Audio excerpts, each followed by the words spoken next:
नमस्कार फ्रेंड्स।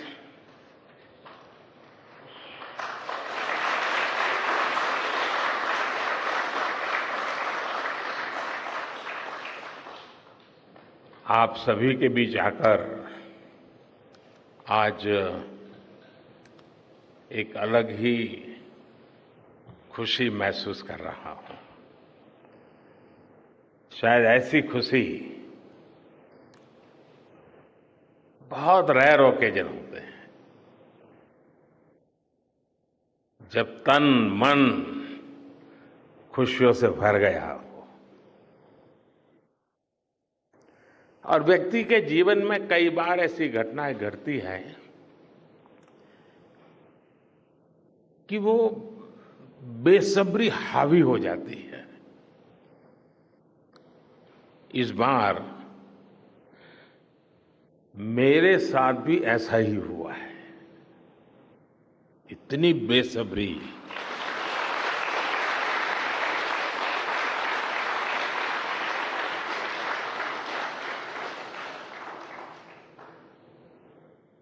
मैं south Africa में था, फिर ग्रीस का कार्यक्रम था तो वहां चला गया, लेकिन मेरा मन पूरी तरह आपके साथ ही लगा हुआ था।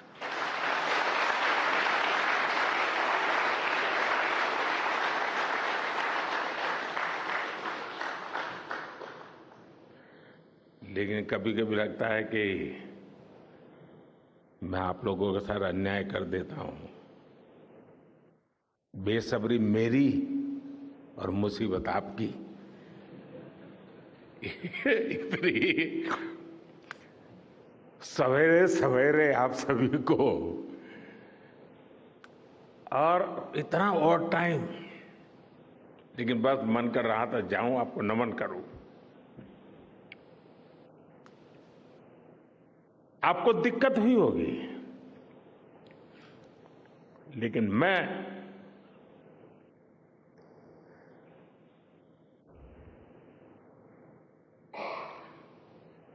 भारत में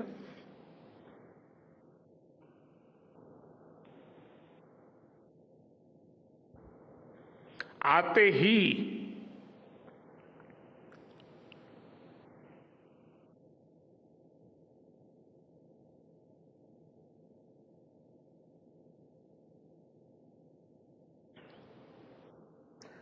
जल्द से जल्द आपके दर्शन करना चाहता था।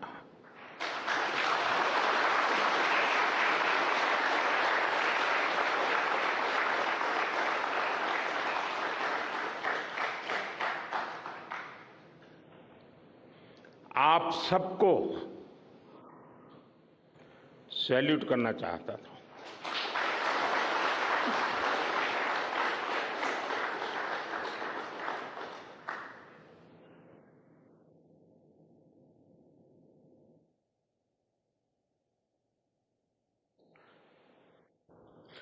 सैल्यूट आपके परिश्रम को, सैल्यूट आपके धैर्य को, सैल्यूट आपकी लगन को, सैल्यूट आपकी जीवटता को, सैल्यूट आपके जज्बे को। आप देश को जिस ऊंचाई पर लेकर गए हैं, ये कोई साधारण सफलता नहीं है। ये अनंत अंतरिक्ष में भारत के वैज्ञानिक सामर्थ्य का शंखनाद है।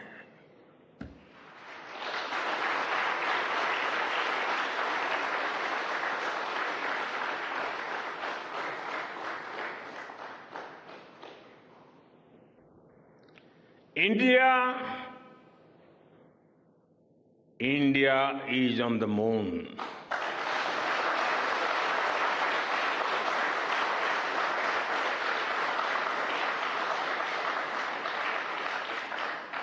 We have our national pride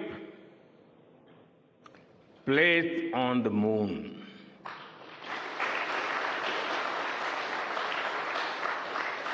हम वहां पहुंचे जहां कोई नहीं पहुंचा था। हमने वो किया जो पहले कभी किसी ने नहीं किया था। ये आज का भारत है, निर्भीक भारत, जुझारू भारत।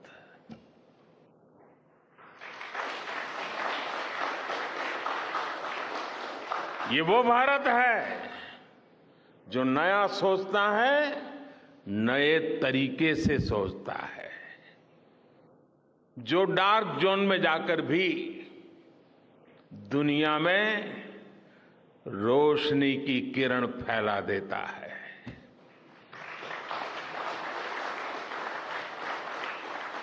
21वीं सदी में यही भारत दुनिया की बड़ी बड़ी समस्याओं का समाधान करेगा। मेरी आंखों के सामने 23 अगस्त का वो दिन, वो एक एक सेकंड बार बार घूम रहा है। जब टचडाउन कंफर्म हुआ तो जिस तरह यहां इसरो सेंटर में पूरे देश में लोग उछल पड़े, वो दृश्य कौन भूल सकता है। कुछ स्मृतियां अमर हो जाती है। वो पल अमर हो गया। वो पल इस सदी के सबसे प्रेरणादायी क्षणों में से एक है। हर भारतीय को लग रहा था कि विजय उसकी अपनी है। खुद महसूस करता था। हर भारतीय को लग रहा था कि जैसे वो खुद एक बड़े एग्जाम में पास हो गया है। आज भी बधाइयां दी जा रही हैं, संदेश दिए जा रहे हैं, और ये सब मुमकिन बनाया है आप सबने, आपने।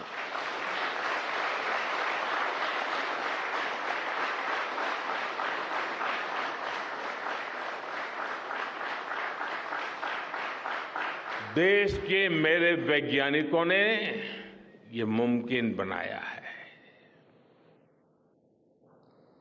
मैं आप सबका जितना गुणगान करूं वो कम है। मैं आपकी जितनी सराहना करूं वो कम है। साथियों, मैंने वो फोटो देखी जिसमें हमारे मून लैंडर ने अंगद की तरह चंद्रमा पर मजबूती से अपना पैर जमाया हुआ है।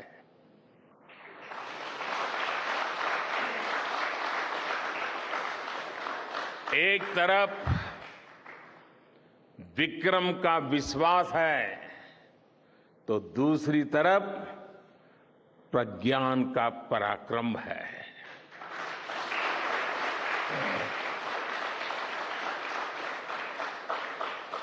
हमारा प्रज्ञान लगातार चंद्रमा पर अपने पद चिन्ह 9 साल के इतिहास में पहली बार उस स्थान की तस्वीर मानव अपनी आंखों से देख रहा है। और ये तस्वीर दुनिया को दिखाने का काम भारत ने किया है।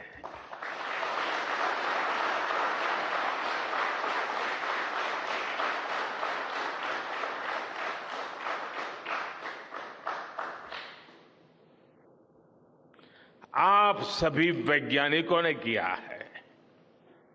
आज पूरी दुनिया भारत की साइंटिफिक स्पिरिट का, हमारी टेक्नोलॉजी का और हमारे साइंटिफिक टेम्परामेंट का लोहा मान चुकी है।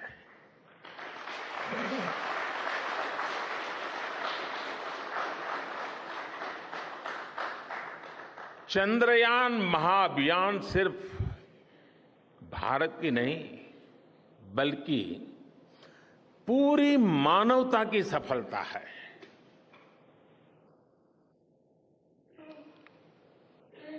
हमारा मिशन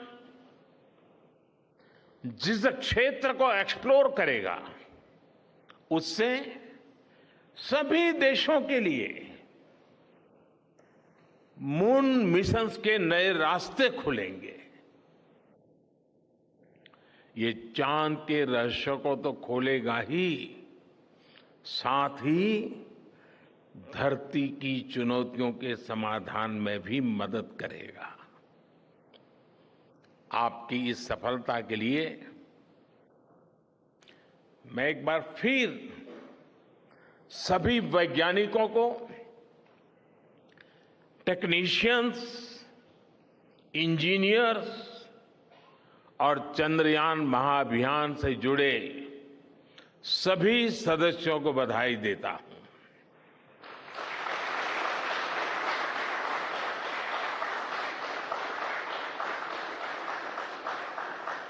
मेरे परिवारजनों, आप जानते हैं कि स्पेस मिशंस के टच डाउन पॉइंट को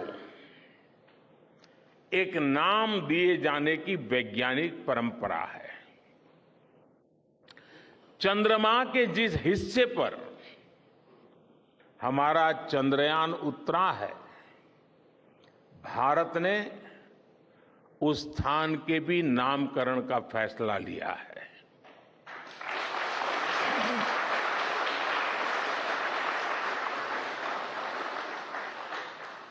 जिस स्थान पर चंद्रयान 3 का मून लैंडर उतरा है, अब उस पॉइंट को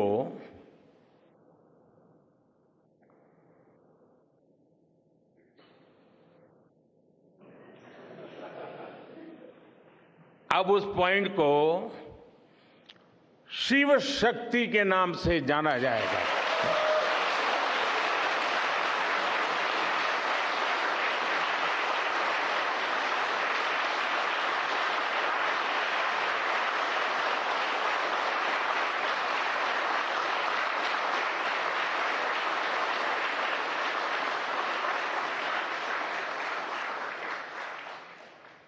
शिव में मानवता के कल्याण का संकल्प समाहित है और शक्ति से हमें उन संकल्पों को पूरा करने का सामर्थ्य मिलता है। चंद्रमा का शिव शक्ति पॉइंट हिमालय से कन्याकुमारी से जुड़े होने का बोध कराता है।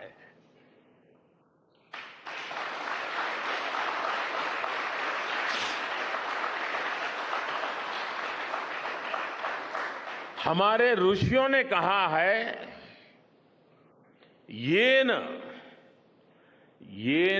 कर्माण्य पशो मनीषिणो यज्ञे कुण्वन्ति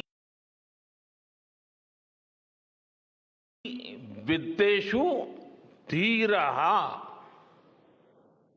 यत्पूर्व यक्ष्मन्तः प्रजानां तन्मे मनः शिव संकल्पम अस्तु।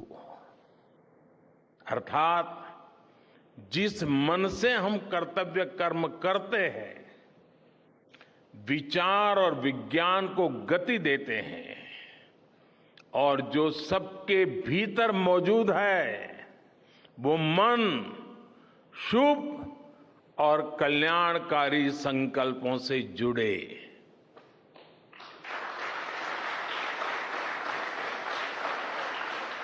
मन के इन शुभ संकल्पों को पूरा करने के लिए शक्ति का आशीर्वाद अनिवार्य है और ये शक्ति हमारी नारी शक्ति है।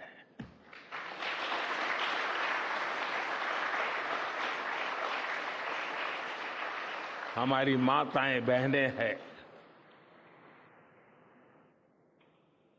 हमारे यहां कहा गया है, सृष्टि स्थिति विनाशानाम शक्ति भूते सनातनी। अर्थात निर्माण से प्रलय तक पूरी सृष्टि का आधार नारी शक्ति ही है।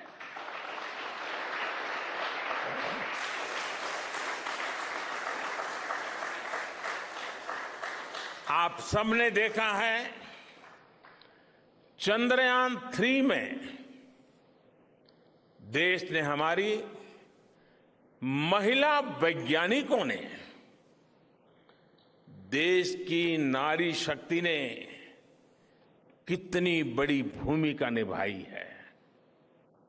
चंद्रमा का शिव शक्ति पॉइंट सदियों तक भारत के इस वैज्ञानिक और दार्शनिक चिंतन का साक्षी बनेगा।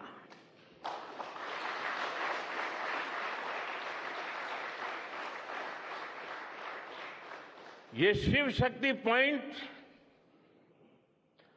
आने वाली पीढ़ियों को प्रेरणा देगा कि हमें विज्ञान का उपयोग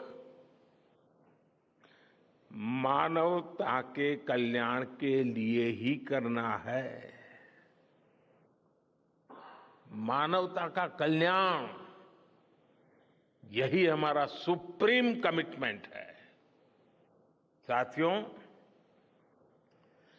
एक और नामकरण काफी समय से लंबित है। 4 साल पहले जब चंद्रयान 2 चंद्रमा के पास तक पहुंचा था, जहां उसके पदचिन्ह पड़े थे,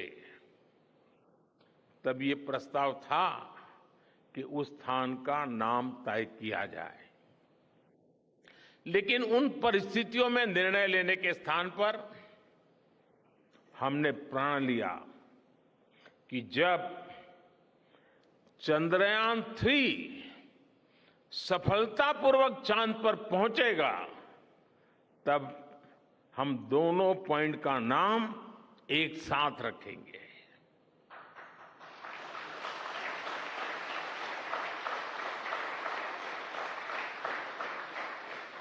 और आज मुझे लगता है कि जब हर घर तिरंगा है, जब हर मन तिरंगा है और चांद पर भी तिरंगा है, तो तिरंगा के सिवाय चंद्रयान 2 से जुड़े उस स्थान को और क्या नाम दिया जा सकता है।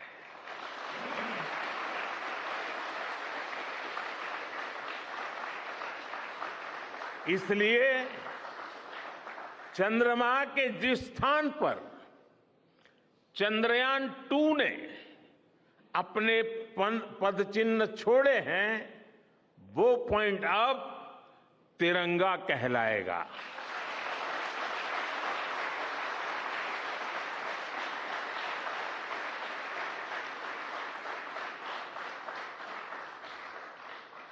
ये तिरंगा पॉइंट भारत के हर प्रयास की प्रेरणा बनेगा। ये तिरंगा पॉइंट हमें सीख देगा कि कोई भी विफलता आखिरी नहीं होती। अगर दृढ़ इच्छा शक्ति हो तो सफलता मिलकर के ही रहती है।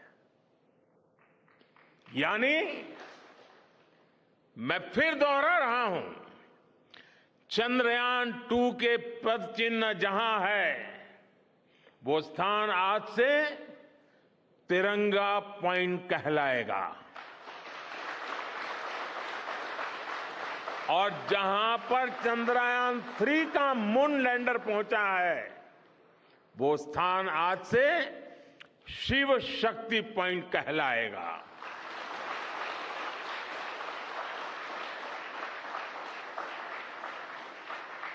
साथियों, आज भारत दुनिया का चौथा ऐसा देश बन चुका है जिसने चंद्रमा की सतह को छुआ है। ये सफलता तब और अधिक बड़ी हो जाती है जब हम ये देखते हैं कि भारत ने अपनी यात्रा कहां से शुरू की थी। एक समय था जब भारत के पास जरूरी तकनीक नहीं थी, सहयोग भी नहीं था। हमारी गिनती थर्ड वर्ल्ड यानी थर्ड रॉ में खड़े देशों में होती थी। थर्ड वर्ल्ड थर्ड रॉ में खड़े हुए लोगों में होती थी। वहां से निकलकर आज भारत दुनिया की 5वीं सबसे बड़ी अर्थव्यवस्था बना है।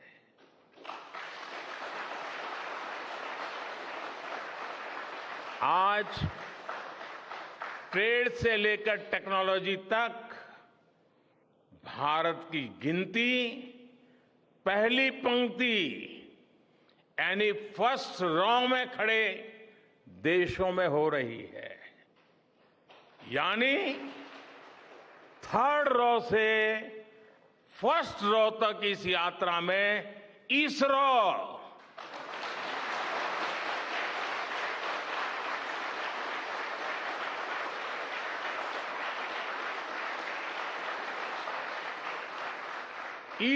जैसी संस्थानों की बहुत बड़ी भूमिका रही है। आपने आज मेक इन इंडिया को चांद तक पहुंचा दिया है।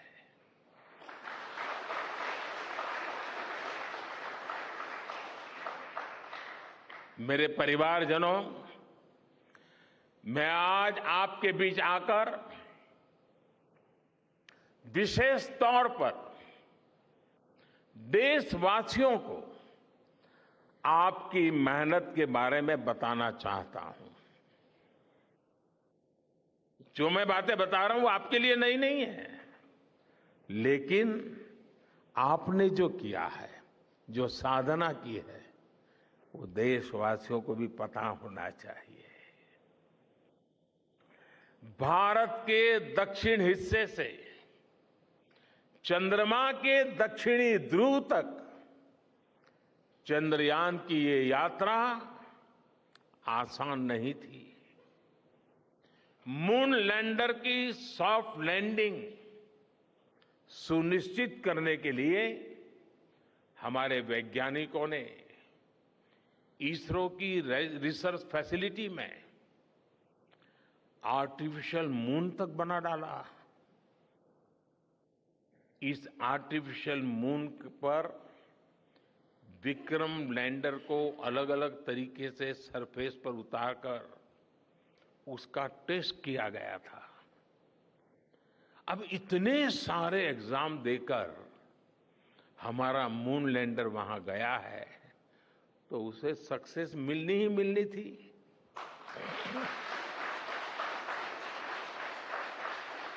साथियों, आज जब मैं देखता हूं कि भारत की युवा पीढ़ी साइंस को लेकर, स्पेस को लेकर, इनोवेशन को लेकर इतनी एनर्जी से भरी हुई है, तो उसके पीछे हमारे ऐसे ही स्पेस मिशंस की सफलता है। मंगलयान की सफलता ने, चंद्रयान की सफलता ने, गगनयान की तैयारी ने देश की युवा पीढ़ी को एक नया मिजाज दे दिया है। आज भारत के छोटे छोटे बच्चों की जुबान पर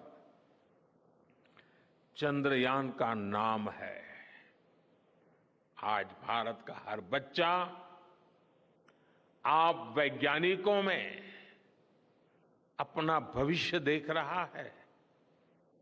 इसलिए आपकी उपलब्धि सिर्फ ये नहीं है कि आपने चांद पर तिरंगा लहराया, लेकिन आपने एक और बड़ी उपलब्धि हासिल की है, और वो उपलब्धि है भारत की पूरी पीढ़ी को जागृत करने की, उसे नई ऊर्जा देने की।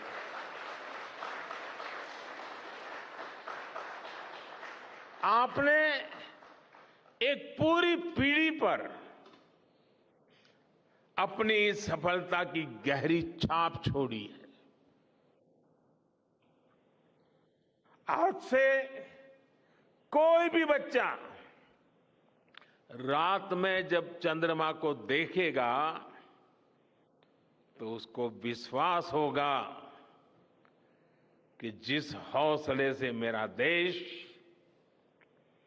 चांद पर पहुंचा है, वही हौसला, वही जज्बा उस बच्चे के भीतर भी है, उस युवा के भीतर भी है।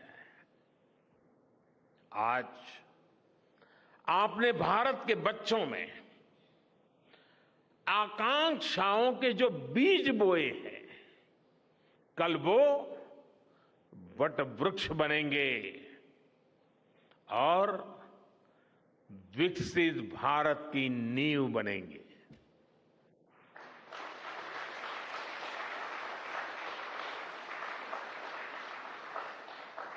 हमारी युवा पीढ़ी को निरंतर प्रेरणा मिलती रहे, इसके लिए एक और निर्णय लिया गया है। 23 अगस्त को जब भारत ने चंद्रमा पर तिरंगा फहराया, उस दिन को अब हिंदुस्तान नेशनल स्पेस डे के रूप में मनाया जाएगा।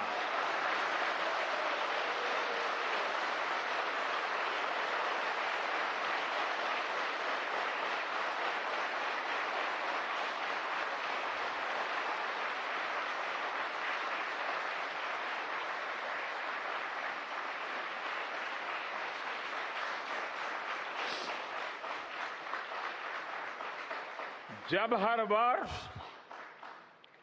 National space day science, technology और इनोवेशन की स्पिरिट को सेलिब्रेट करेगा, हमें हमेशा हमेशा के लिए प्रेरित करता रहेगा।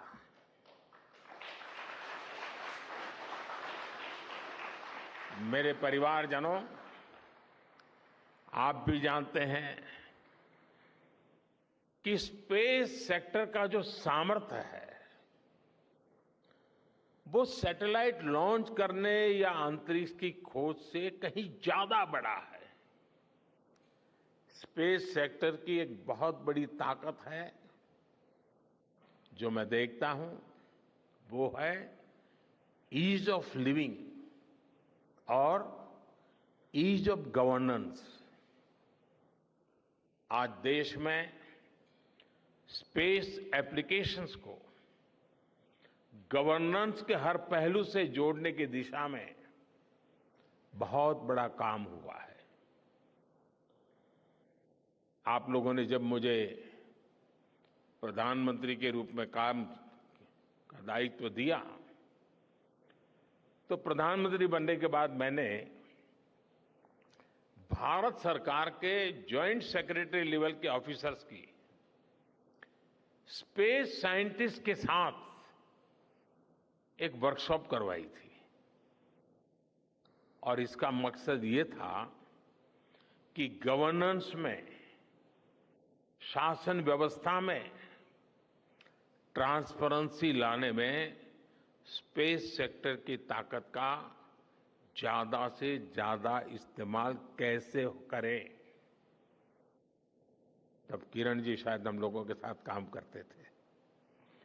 इसी का नतीजा था जब देश ने स्वच्छ भारत अभियान शुरू किया, शौचालयों का निर्माण शुरू किया, करोड़ों घरों को बनाने का अभियान चलाया, तो इन सब के मॉनिटरिंग के लिए, उसकी प्रगति के लिए स्पेस साइंस ने बहुत मदद की। आज देश में दूर दराज के इलाके में एजुकेशन, कम्युनिकेशन और हेल्थ सर्विसेज पहुंचाने में स्पेस सेक्टर की बहुत बड़ी भूमिका है। इन दिनों आजादी के अमृत महोत्सव के निमित्त जो जिले जिले में अमृत सरोवर बन रहे हैं, उसका भी टैगिंग, उसके भी मॉनिटरिंग स्पेस के द्वारा ही हो रही है। बिना स्पेस टेक्नोलॉजी के हम टेलीमेडिसिन और टेली एजुकेशन की कल्पना तक नहीं कर सकते। स्पेस साइंस ने देश के रिसोर्सेज के ऑप्टिमम यूटिलाइजेशन में भी बहुत मदद की है। हमारे देश के एग्रीकल्चर सेक्टर को ताकत देने में, मौसम का अनुमान लगाने में स्पेस सेक्टर जो मदद करता है, वो देश का हर किसान जानता है। आज वो देख लेता है अपने मोबाइल पर अगले सप्ताह मौसम का क्या हाल है। देश के करोड़ों मछुआरों को आज नाविक सिस्टम से जो सटीक जानकारी मिल रही है, वो भी आप ही की देन है। आज जब देश में बाढ़ आती है, कोई प्राकृतिक आपदा आती है, भूकंप आता है, तो हालात की गंभीरता का पता लगाने में आप सबसे पहले आगे आते हैं। जब साइक्लोन आता है तो हमारी सैटेलाइट्स उसका सारा रूट बताती हैं, सारी टाइमिंग बताती हैं और लोगों की जान भी बचती है, संपत्ति भी बचती है। और सिर्फ साइक्लोन के कारण जो संपत्ति बचती है ना, उसका अगर जोड़ लगा दें तो आज स्पेस का जो खर्चा है उससे वो ज्यादा हो जाता था।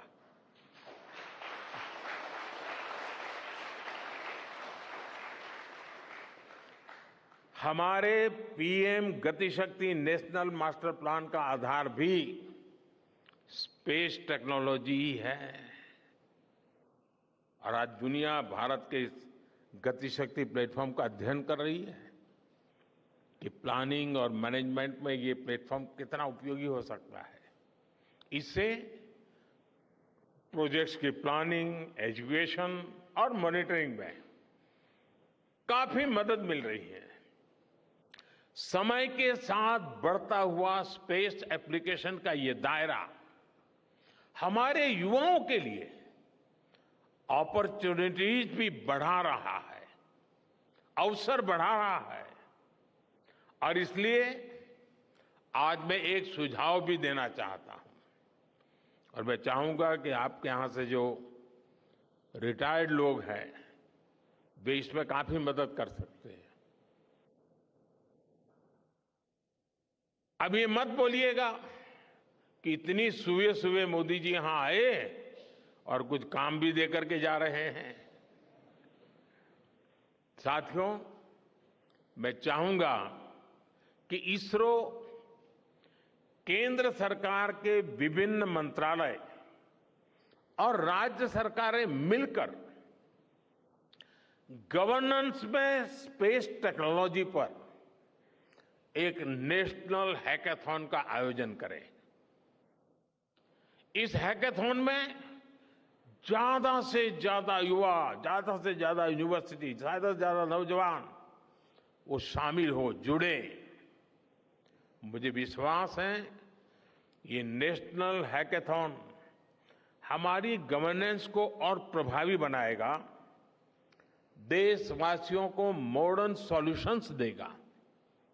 और साथियों, आपके अलावा मैं अपनी युवा पीढ़ी को एक और टास्क अलग से देना चाहता हूं। और होमवर्क के दिए बिना बच्चों को काम करने का मजा नहीं आता है।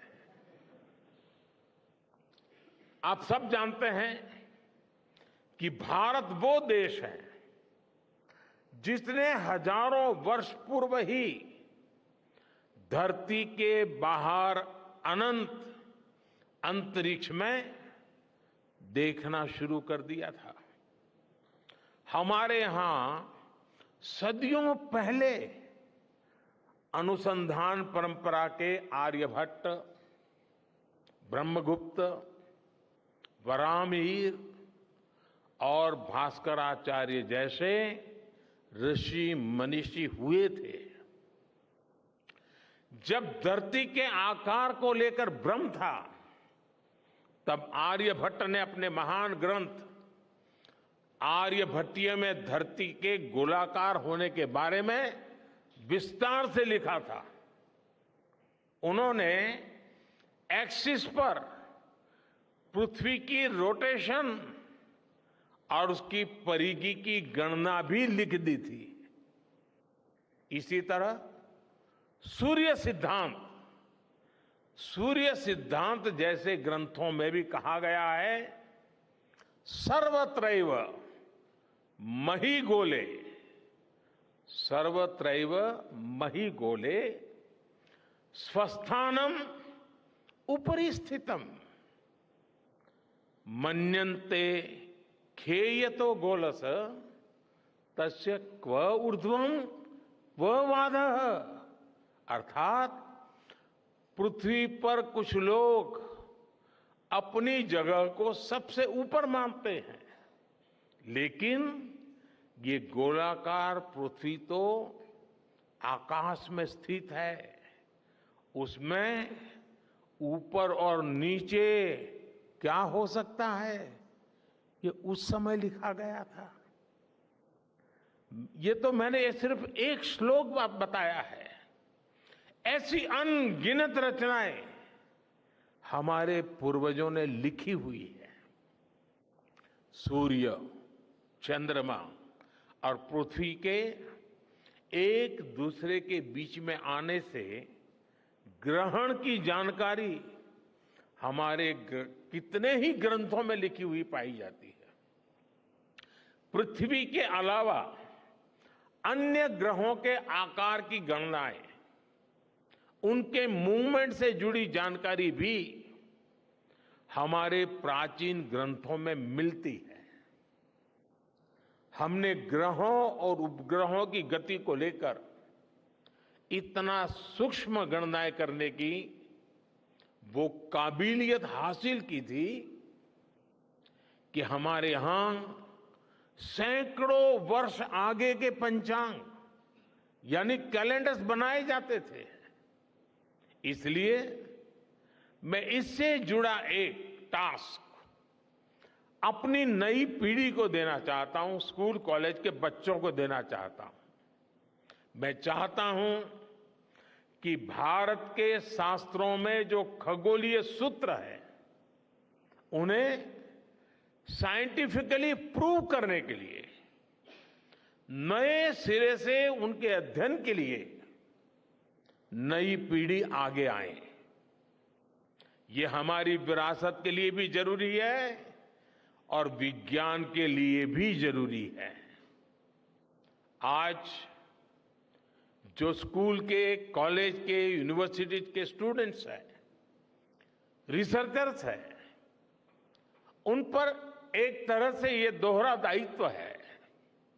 भारत के पास विज्ञान के ज्ञान का जो खजाना है, वो गुलामी के लंबे कालखंड में दब गया है, छिप गया है। आजादी के इस अमृत काल में हमें इस खजाने को भी खंगालना है, उस पर रिसर्च करनी है और दुनिया को भी बताना है। दूसरा दायित्व ये कि हमारी युवा पीढ़ी को आज के आधुनिक विज्ञान, आधुनिक टेक्नोलॉजी को नए आयाम देने हैं। समंदर की गहराइयों से लेकर आसमान की ऊंचाई तक, आसमान की ऊंचाई से लेकर अंतरिक्ष की गहराई तक आपके लिए करने के लिए बहुत कुछ है। आप डीप अर्थ को भी देखिए और साथ ही डीप सी को भी एक्सप्लोर करिए। आप नेक्स्ट जनरेशन कंप्यूटर बनाइए और साथ ही जेनेटिक इंजीनियरिंग में भी अपना सिक्का जमाइए। भारत में आपके लिए नई संभावनाओं के द्वार लगातार खुल रहे हैं। 21वीं सदी के इस कालखंड में जो देश साइंस और टेक्नोलॉजी में बढ़त बना ले जाएगा, वो देश सबसे आगे बढ़ जाएगा। साथियों, आज बड़े बड़े एक्सपर्ट्स कह रहे हैं कि अगले कुछ वर्षों में भारत की स्पेस इंडस्ट्री $8 बिलियन से बढ़कर $16 बिलियन की हो जाएगी। सरकार भी इस बात की गंभीरता को समझते हुए स्पेस सेक्टर में लगातार रिफॉर्म कर रही है। हमारे युवा भी कमर कसकर तैयार है। आपको जानकर सुखद आश्चर्य होगा कि पिछले 4 साल में स्पेस सेक्टर में काम करने वाले स्टार्टअप्स की संख्या 4 से बढ़कर करीब करीब 150 हो गई है। हम कल्पना कर सकते हैं कि अनंत आकाश में कितनी अनंत संभावनाएं भारत का इंतजार कर रही हैं। वैसे कुछ दिन बाद 1 सितंबर से माईगॉव हमारे चंद्रयान मिशन को लेकर बहुत बड़ा क्विज कंपटीशन लॉन्च करने वाला है। हमारे देश के स्टूडेंट्स इससे भी शुरुआत कर सकते हैं। मैं देश भर के स्टूडेंट से आग्रह करूंगा कि आप सभी बड़ी संख्या में इससे जुड़े। मेरे परिवारजनों, देश की भावी पीढ़ी को आपका मार्गदर्शन बहुत आवश्यक है। आप जो इतने सारे इंपॉर्टेंट मिशंस पर काम कर रहे हैं, वो आने वाली पीढ़ी ही आगे ले जाने वाली है। आप उन सभी के रोल मॉडल हैं। आपकी रिसर्च और आपकी वर्षों की तपस्या, मेहनत ने साबित किया है कि आप जो ठान लेते हैं वो आप करके दिखाते हैं। देश के लोगों का विश्वास आप पर है और विश्वास कमाना छोटी बात नहीं होती है दोस्तों। आपने अपनी तपस्या से विश्वास कमाया है।